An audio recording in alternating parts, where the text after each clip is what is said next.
Okay, g'day all. Welcome to another spot of music. So it's been a little while. Sorry about that. But I thought I'd upload a music video. This one we're going to be talking about the notes on the piano keyboard. Yeah, just the names of them. Hold on, I've got to get my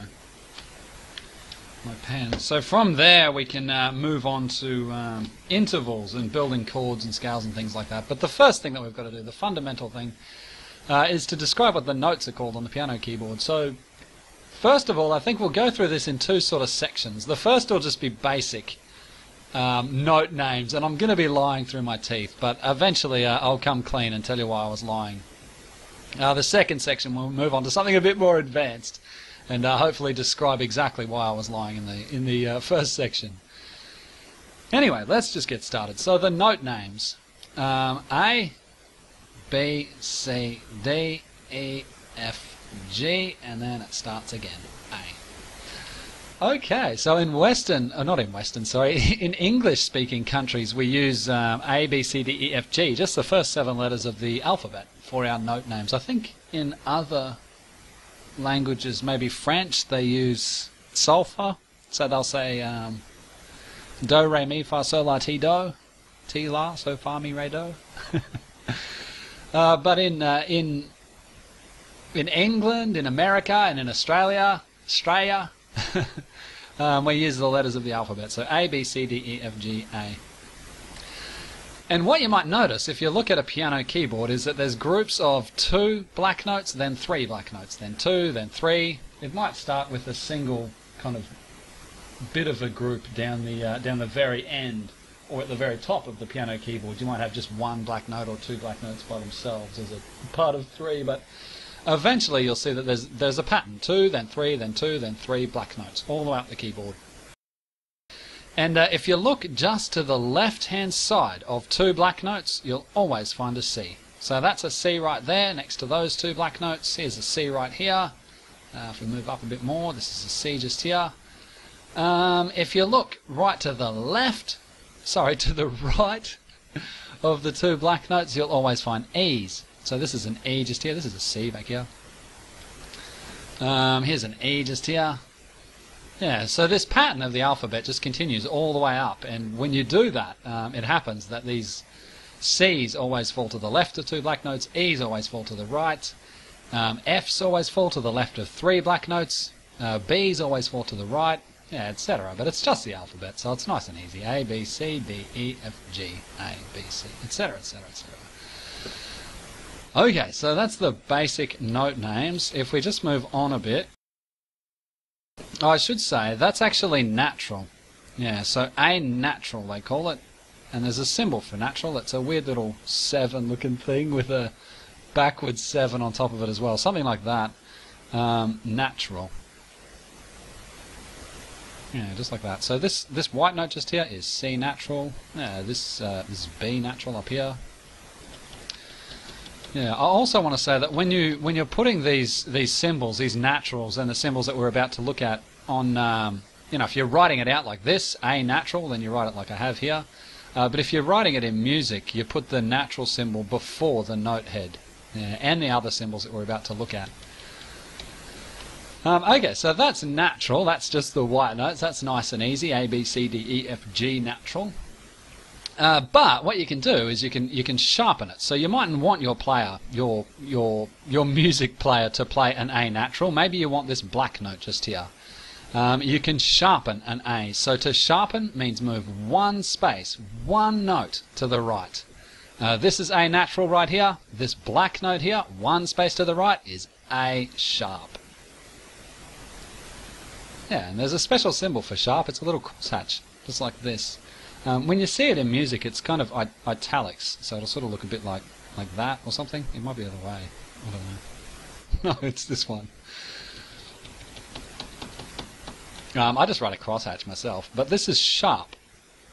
Okay, the very next note to the right. Okay, let's have a bit of a practice. So if this is D right here,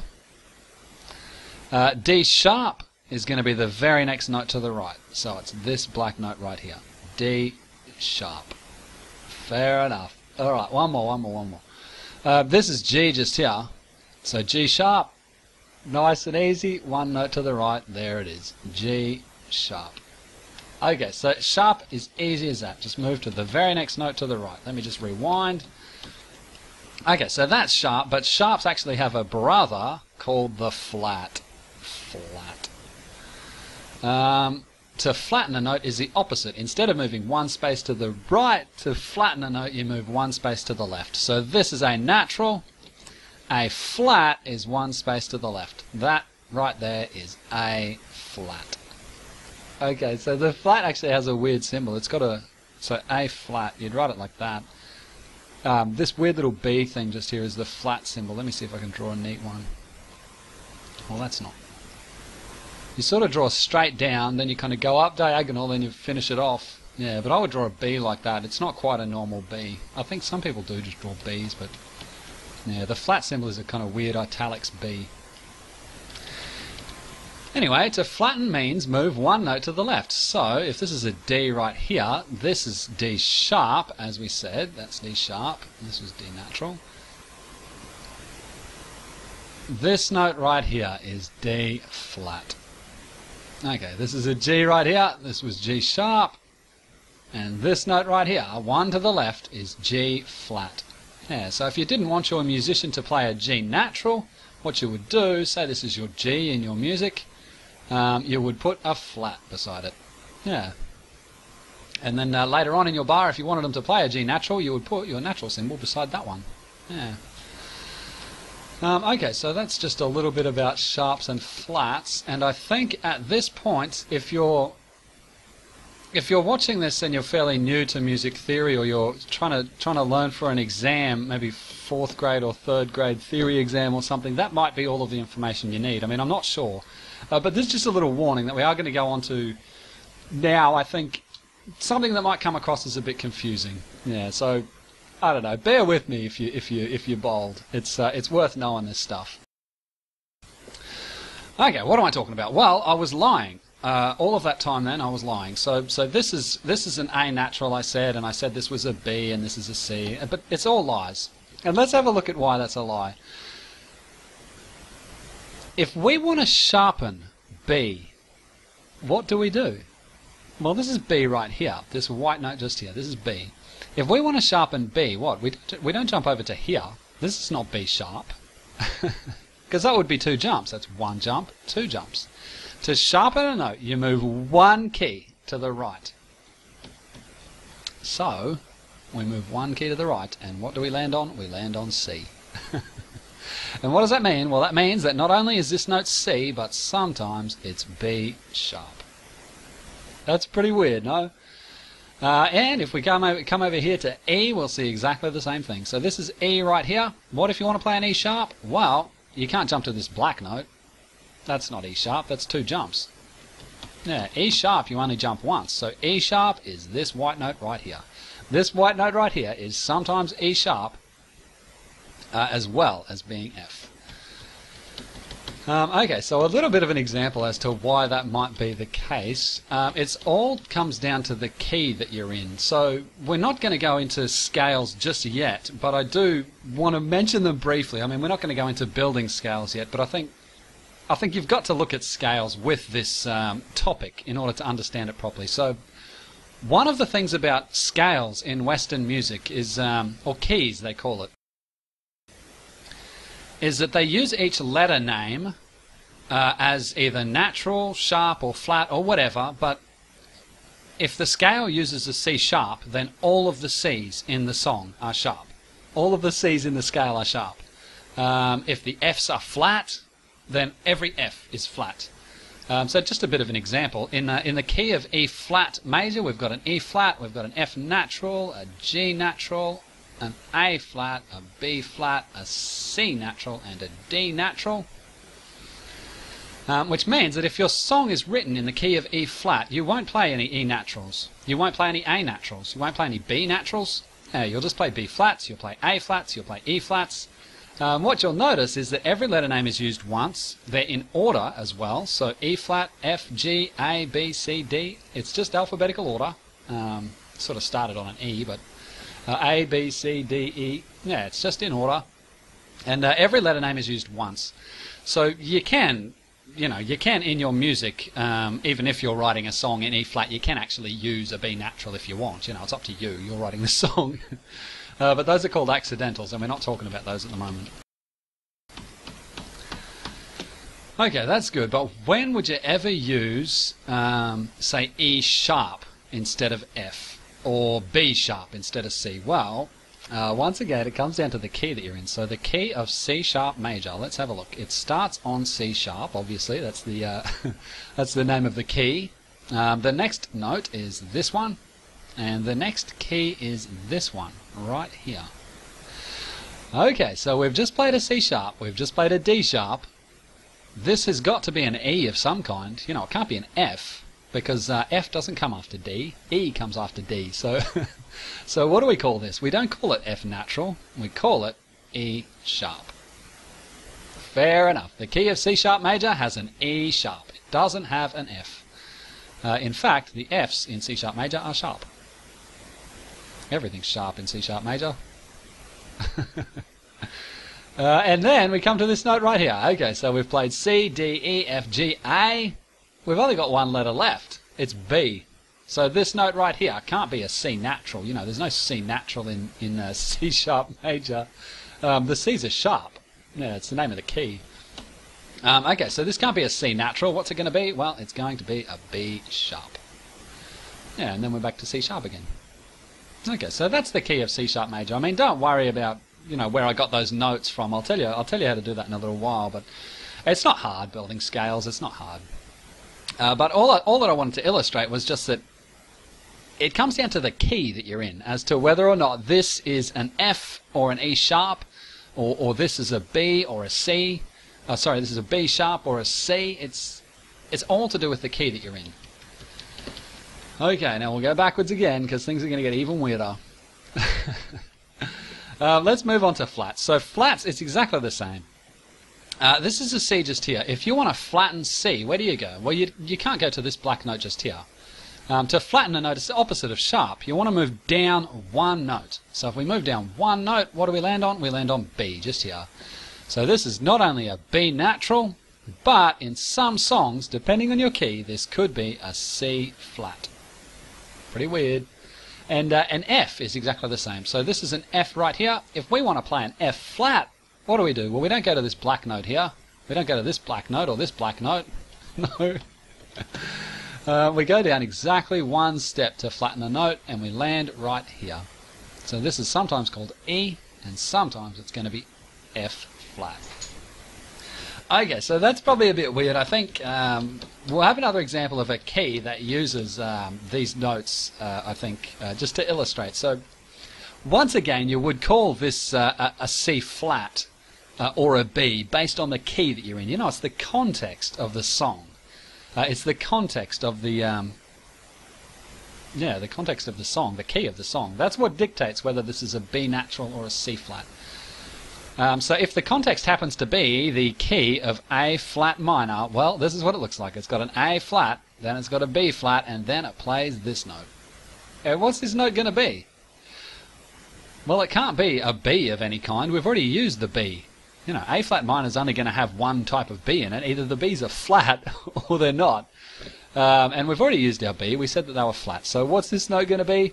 It's going to be C flat. Okay, so then it's got a D flat, then it's got an E flat, and then it plays this note right here. And what's this note going to be? Well, it comes after E, so it's going to be an F. Yeah, it's going to be an F flat, actually. F flat. Okay, so then the minor keys finish up a bit weird, so you would often do G natural at the end if you want A harmonic, or A flat harmonic minor, or if you want like the Aeolian mode on A flat, then you would do G flat. Yeah, for the natural minor. Anyway, we're not talking about that. We're not talking about that. What's important is this right here. So I'll just put my G natural back in.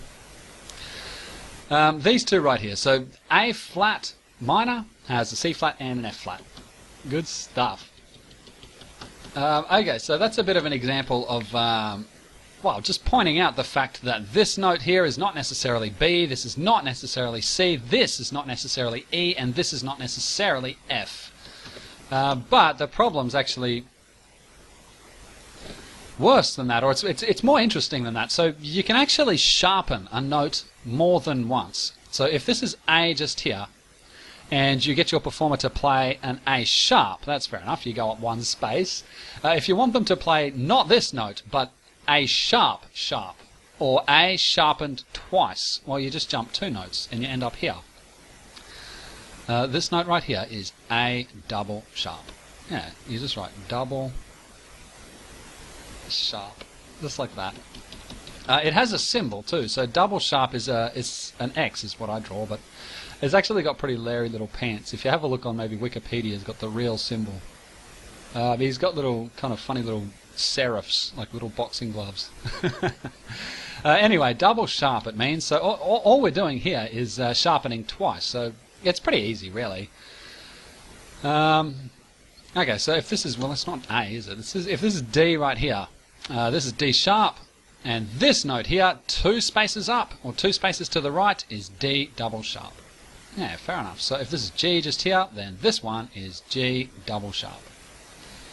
Likewise, a double sharp can be a black note as well. If this is E right here, and we jump up 2 spaces right here, we sharpen it twice, we end up on this black note right here, which is, you know, it's sometimes called F sharp, it's sometimes called G flat, but it's also E double sharp. Okay, so this is getting a bit much. If you have a bit of a look at what I'm saying here, this is really me coming clean from my lies at the start. So I said I was going to lie, and I did. This note right here is not necessarily A. It's also G double sharp. Yeah, you look. So if you've got a G here and you sharpen it twice, you end up on this note. So how can you say that it's an A when it might be a G double sharp? Once again, it comes down to the key that you're in. So you might think to yourself, well, that's ridiculous. Why would you ever call that a G double sharp? But it all comes down to the key, and it does make sense. It's not that hard. I think another key example would be good. So in the key, once again, just ignore where I'm getting these notes from, but in the key of D sharp major, we've got D sharp, E sharp, and then we play this note right here. This can't be a G of any kind, it's got to be an F. It comes after E, so what's it going to be? Well, it's going to be an F double sharp. Then we got G sharp, then we got A sharp, then we got B sharp, C double sharp, and back to D sharp. Yeah, so that's the key there of D sharp major. It's a pretty obscure key. I mean, most of the time, if a performer is supposed to play in this key, the person will have written the music in E flat major. You know, it's the same notes on the piano keyboard, but it's not that obscure really. If you've got a song, I mean, just excuse me ranting about keys for a moment if you're not familiar with them, but if you've got a song written in C sharp major, which is perfectly normal, you know, that's an easy key to read because you can just say that everything is sharp. You might change to G sharp major, which has got an F double sharp in it already, but I mean, D sharp is only the 5th of that key, you know, so it's not that remote really. Often though, when you are playing a song in D sharp major, the person writing the music will have actually written it in E flat. Yeah, with an enharmonic key change, they call it. Anyway, that was just a bit of an example of a key with double sharps. If we just go backwards again, I think I should also mention that you can flatten twice. That makes sense, really. So if you've got A just here, back to our humble A natural, if you will. If we flatten that once, we get to this note right here, which, as we said, was A flat. If we flatten A flat, well, we get back down to here. Yeah, so this note just here is not only F double sharp or G natural, but it's also A double flat. Yeah, so double flats doesn't have a special symbol like the double sharps.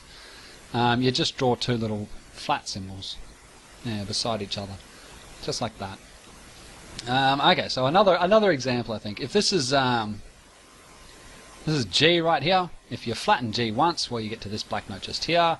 If you flatten G again, well, you get to this white note right here. So this is G double flat. It's also F natural. and it's also E sharp. Yeah, I'm sure you can see what's happening. It's not too difficult. If this is C right here, and we flatten it twice, well, we end up on this black note right here. So this black note right here is not only A sharp, it's not only B flat, but it's also C double flat. Okay, so what you can probably see from all of this ridiculousness is that you can't say outright that this is an A, or this is a B, or this is a C, or this is a D, an E, a F, or G. You can't say what these buttons mean. You know, it all comes down to the key that you're in. I suppose I should do an example of a key with double flats. I'll just mention one. So keys with double flats would be, well, F flat major has a B double flat in it, and well, B double flat major, sorry, has two double flats. It's got a B double flat and an E double flat. I won't write them out, but there are keys that have these double flats in them. And you use double flats as well in a really a common chord called the diminished 7 chord. Anyway, double flats aren't that rare, and neither are double sharps. I should say also that you can keep going. So you could just say that if this is a D just here, this is a D sharp, this is a D double sharp, this is a D triple sharp, this is a D quadruple sharp. I mean, you can just keep going. I think the symbol for triple sharp is a normal sharp symbol followed by the X of the double sharp, but I'm not real sure. More often than not, you will write some key change in or something. You know, have a bit of a thought for the person that's trying to read your music. If you've got to write a song in sort of D quadruple sharp minor, maybe you just want to write it in something, you know, a normal key, and then put down the bottom here somewhere, you know, note, I'm not in this normal key. I'm really in F quadruple flat. F quadruple flat minor. Oh, what a waste of time. Okay, yeah, but you can sharpen and flatten things more than just twice, but it's not common. Yeah, you want to write music not just to show off your ability with quadruple flats and 19 sharps. You want to write music to remember how to play a song in the end. Yeah, so you will probably do an enharmonic key change if your key's got too many double sharps and double flats in it. Okay, so I think that's about all that I wanted to say. So generally speaking, if you're just starting out playing the piano and music, these are the note names here: A, B, C, D, E, F, G, and then back to A again. It's that easy, really. In almost all of the keys that you see in most music, most pop music, most modern music, even most classical music, and most jazz as well, these are the names of the keys. It's only when you get to strange keys or you know, slightly rarer keys. I mean, they're not that rare. C sharp major is not rare. Yeah, you will see these other strange things like double sharps and double flats and B sharps and F flat and that sort of thing. But I think for the most part, these are the names of the keys. Yeah, but when you get right down to it, that's not an A. You can't tell what note that is without the key. That's not a D. That's not an F. That's not a G. It's not a C. That's not a B. That's not an E. And, well, we said already, that's not an A. Anyway, thanks for watching all. See you later.